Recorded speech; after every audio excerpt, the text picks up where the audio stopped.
A soldier's letter. Dear world, this is not my story. This is her story and she will tell you all about it. But I requested her to begin the story with my letter to you. A letter which was never meant to be written in the first place. You see, I am a commando, bound by duties and tangled with obligations that come with the uniform I wear. Warriors like me don't have the luxury of leading a normal life filled with bliss and everlasting peace. We dare to go where others fear to go, and we do what others fail to do. We are the country's most elite counterterrorism faction of the Special Forces, and you know us by the name, Black Cats, or as the National Security Guards. The black uniform and a deadly weapon or a survival device are our trademark. Also, we only aim for the heads of our enemies, unlike other forces. We are swift, sharp and dreaded, just like the black cat insignia on our sleeves. We are the death warrants for terrorists who dare to come to our cities and harm our citizens. One bullet, one enemy. That's the simple part, but the tough part is fighting our own demons. I have seen the face of terror in its worst avatar. The image of broken pieces of a skull splattered all across a blood-soaked ground sometimes awakens me in the middle of the night, only to be stung by bone-piercing trepidation. I fight my own demons. You know, you are always at the risk of turning into one when your job is to eliminate every kind of homicidal savage who threatens the sovereignty of your nation. Harrowing blood-soaked gun battles and the morning silence afterwards make up my routine life. Then, one day, she entered my life like a cool breeze after a hot sunny day and overwhelmed me with her beautiful presence. How do I describe her? A beautiful mess? An organized clutter? A mystifying aroma gently filling my lungs and coming out as my own breath? How do you describe someone who was meant to create chaos in your life and muddle that self-imposed hard-earned truce with your own soul? My life suddenly found its purpose and I felt alive. The mourning, the howling, the curses suddenly disappeared. All logic was thrown out of the window, and suddenly, a warrior feared by the deadliest people surrendered meekly to a girl who was never meant to be a part of his life. We collided when we first met. It was my fault, actually. One glance at her glowing face, when a chance breeze lifted the damp hair at her temples and ruffled the hem of her patiala suit, and I was stumped. I could not move when I should have. Instead of holding her firmly, I let her fall over me. Trust me, it was not intentional. But that precious moment is still frozen in my mind, carefully wrapped in my dreams. I don't know what she thought of it. She must have considered me some kind of pervert. But thankfully it did not put a full stop to my little love story there. We were destined to meet again. It was some kind of game the gods were playing with me, with her or us. Frankly, I was never meant to meet her again. At least my heart was on a leash, and how good it would have been to leave it like that. But I did meet her again, in those corridors of the burning Taj where bombs were exploding and monsters were lurking around and humanity was dying every second. But she was there, and I saw her drowning. Once again, I turned to stone. I left my hit of 4 for her. You could say I abandoned my team, a rare feat, you see, because we are trained never to do so. We hunt in teams, and leaving your hit means you put everyone in your life in danger. I saved her but lost my heart forever. I never meant for anything to happen, there in those lonely corridors, but her sheer presence in my arms and her quivering lips had more power than any nuclear arsenal. I loved her like no man could have ever loved his woman. She sealed my heart with an emotion I never knew. Love. It still beats to her rhythm. How stupid I was. What was I thinking? Perhaps, the blood, the burning dome, the blasts and uncertainty of the next moment, and, most importantly, the fear of losing her again took away my senses. It was not hers, but my vulnerability that led me to lower my guard. But I saved her, and I am so glad I did, otherwise I would not have survived. But then what did I do? Did I get down on my knees and ask her to be mine forever? Hell no, I had to leave once again. This time, for my advanced NSG trainings by the Mossad in Israel. I could feel my heart sinking when I chose to disappear from her life again. She never forgave me, and she still does not. But did it end there? No, our story was meant to reach an extraordinary conclusion far away in the Pakistani jungles. But this is her story, not mine. And she will tell you all about it herself. I will disappear, like I never existed.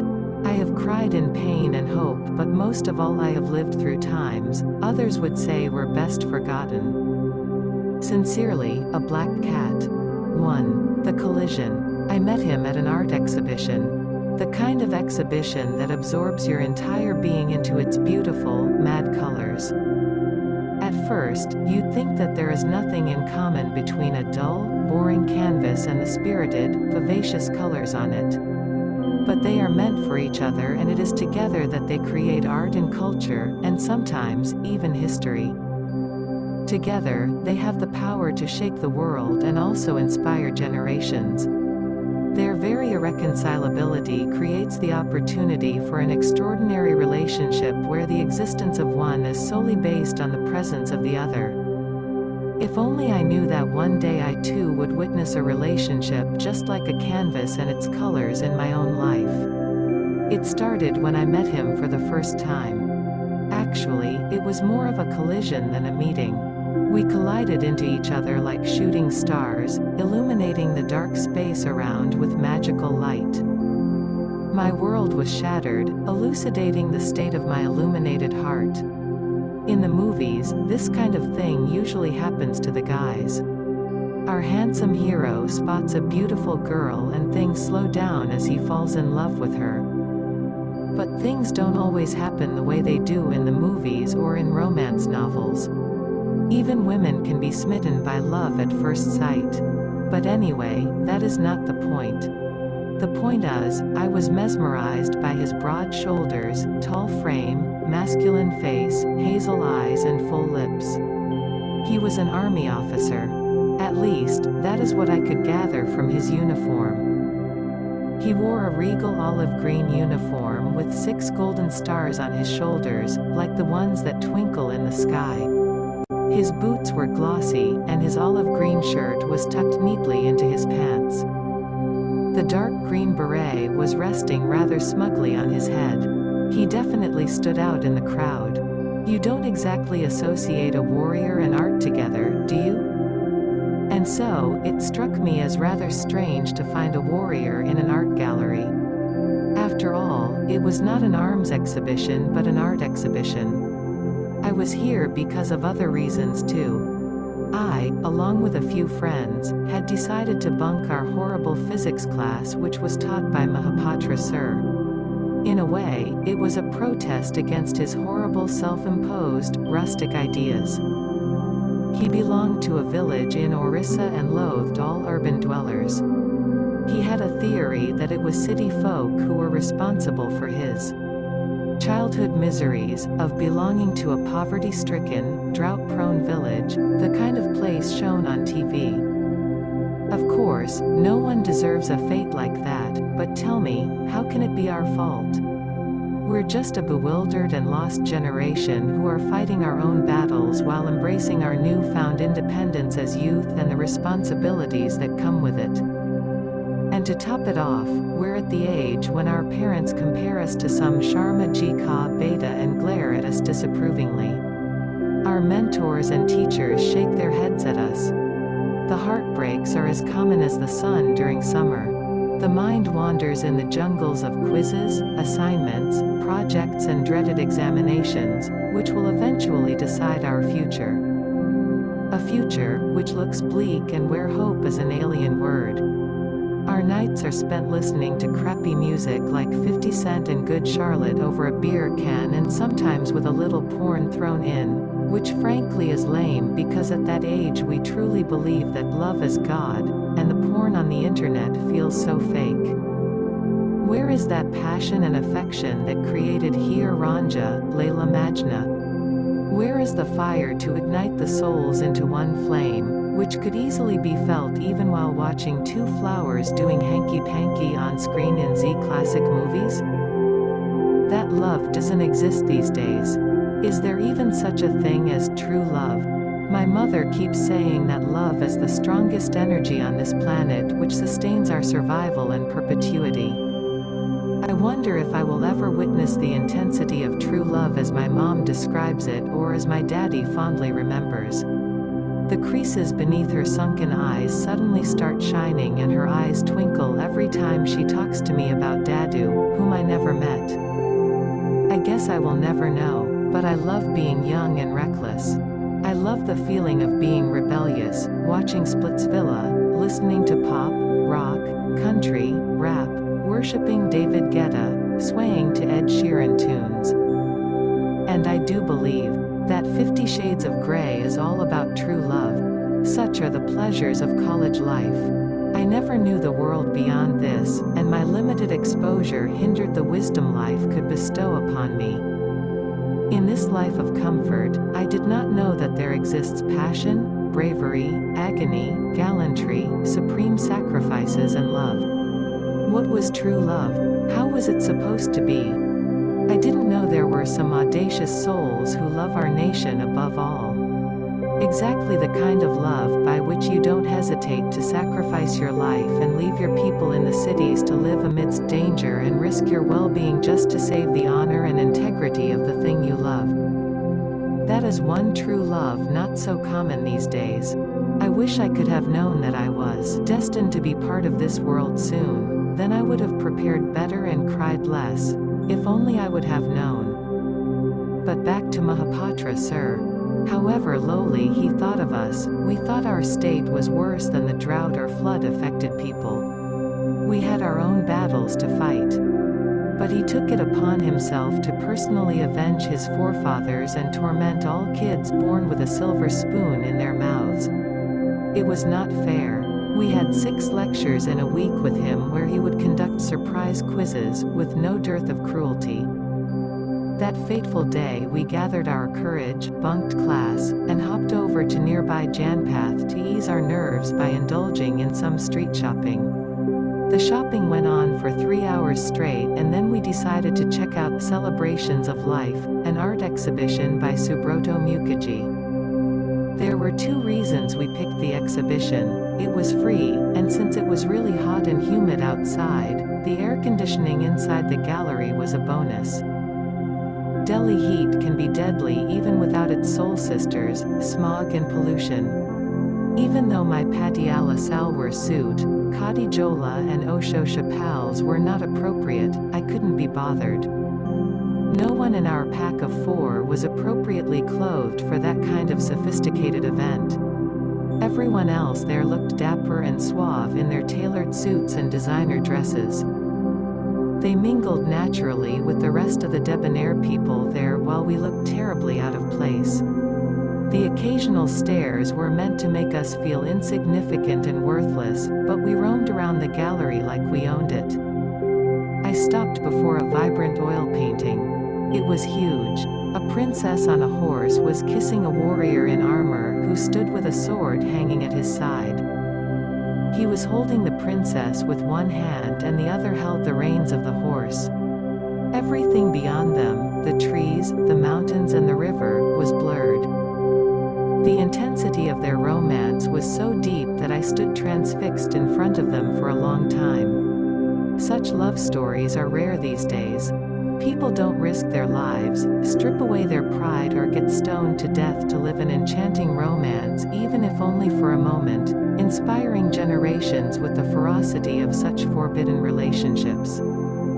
Just as I turned around, still thinking about that fascinating painting, I ran smack into someone who was standing behind me. My bag slipped out of my hands and I started falling, all because some jerk could not keep his distance. I wanted to kill him if I didn't die of the approaching head injury. Within a flash of a second, I took him down along with me straight to the marble floor. Immediately, I felt two strong arms around me, a strong, musky masculine smell filled my nostrils, and my gaze rested on a set of hazel eyes, which looked amused. I could feel his warm breath on my cheek and hear his heart thudding beneath me. All in a second. This entire world, the whole universe and the entire human species stopped existing in that 1 second. It was as if I was waiting for that moment all my life, and now this moment was going to define the reason for my existence. Something unexpected had moved inside my heart to shake my soul and leave me gasping. I am still looking for a word to describe that eternal moment which has the power to alter one's beliefs and change one's life. It happens. I did not want to move, and I did not see him making an effort to do so.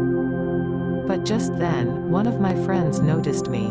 We have our personal little monsters to ruin every perfect moment designed exclusively for us. In this case, it was Susan. Hey, oh my God, Rhea, shit man, what happened? Are you okay? She lifted me up, pulling me away from him and thereby breaking that wonderful moment, that perfect enchantment. I turned again to look at him properly. I saw the most handsome face I'd ever encountered in my life. I was already devastated. An old Falguni Pathak song, Main Pile Hai Chankai Aab to Aja to Harjay, started playing in my head. I am really sorry, ma'am. I hope you are not hurt? He straightened himself as he apologized. Ma'am? Oh, he was referring to me. Oh, yeah, I am absolutely fine. I am really sorry for my clumsiness. What was I saying, I wondered. That is not how I talk to people. My usual reactions were along the lines of, oh, you. Can't you see? Where is the police? You're trying to Eve tease? Listen, mister, I am a Punjabi cootie and I will beat the shit out of you. It's all your fault. Okay? As simple as that. But something was not right. Are you sure, ma'am? He said. I am really sorry. I just didn't see you turn around. Oh no. It's actually my fault. I could not see you. I apologize. Something's definitely not right. Sigh. No, ma'am, you don't need to do that. I did not see you. I am really sorry, he said. Yes, mister, it's your fault. Susan interrupted. You better be sorry. Susan was being extra helpful now when I did not need her help. Where was her friendly concern when I literally pleaded for her perfect C++ code notes for our assignments last week? She had refused to acknowledge my presence that time and had many brilliant excuses. Susan, don't worry about it, I said through gritted teeth. He actually saved me from falling and hitting my head directly on the floor. Frankly, I had never liked Susan. She was my classmate and part of our gang, but we never really got along. No, she is right, ma'am. I should apologize, the handsome stranger said. By the way, I am Captain Virat. He stuck his hand out for a handshake. I took it and gripped it for a long electrifying moment. Electric shocks advanced across my body instantly. I am not a pervert, nor I have been devoid of male presence in my life, and I had my share of flings by the time I was 19. But nothing like the head over heels kind of love I'd seen in the movies. Most of my relationships were pathetic and lousy because of my non-committal nature, which resulted in catastrophic breakups eventually. The saving grace was that I at least had relationships where guys were not psycho killers or possessive nippers controlling every inch of their girlfriends' lives. When I was in class 10, I lost my heart to a college senior. He would hang around my school, and it was a matter of pride for me in my peer group that an older boy wanted to roam around with me, until the day I come to know that he had eloped with my best friend Nikki. That was embarrassing and catastrophic at the same time. I did not even have a BFF to cry to because the love of my life, as I presumed that time, eloped with my only best friend. Needless to say, I stopped making friends for a long time. The relationships which I thought were perfect could not withstand shifting of cities, schools and testing times. My first official boyfriend in college, whom I actually introduced to my parents, dumped me because he could not deal with my illegal summer internship in which I was placed in a 5-star MNC while he struggled to get one even locally. It did not matter to him that I had a backlog paper in algorithms, and I needed to make up for it desperately.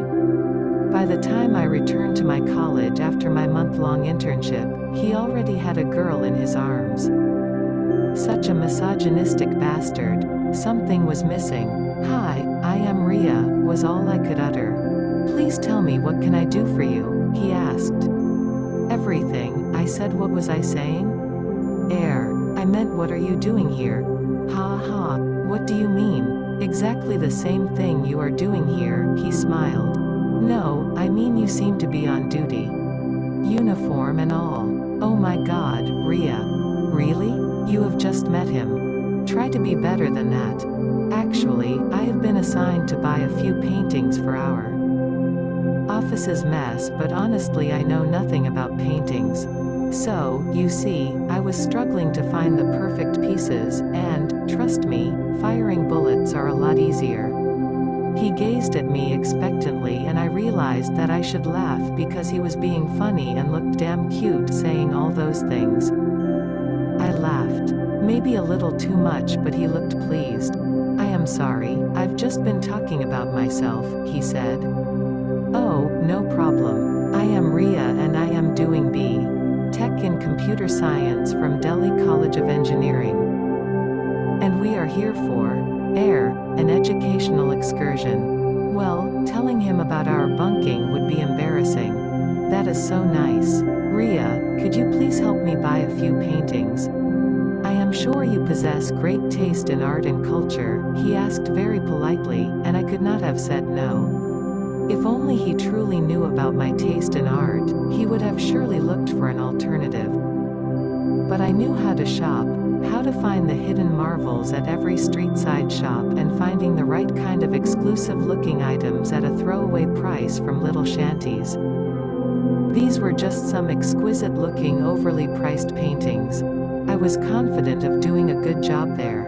I needed to ditch my friends. Buying the paintings would take some time and my friends were in no mood to wait. It was better to work in peace than tolerate their taunts for helping out a stranger in uniform. Even though it was technically service to the nation, I was helping a soldier after all. I also had an urge to be with him, and that meant I needed to get rid of my friends. I was not a desperate girl wandering around looking for love, or the kind of girl who would ditch her friends over a guy, but I was just not myself at the time. I was elated, overjoyed and maybe a little dreamy too. Maybe this happens to everyone who falls in love, or perhaps this is how love at first sight is supposed to be. Although I did not recognize my exact feelings at the time, I was happy at the thought of being with him. It's not that I am promoting the concept of blind dates or dating strangers who could turn out to be psycho killers, but this was different. It was like I had known him over the centuries and had longed for him forever. It sounds flimsy, but it happens, that's all I can say about it. Hanging out with him seemed like a very nice idea at the time. If only I would have known that that little interaction was going to change my life very soon. I asked my friends to give us some space. Manisha, another friend of mine, laughed and said, "What? Now you are already leaving us for him? Go, please," I pleaded. She blinked at me.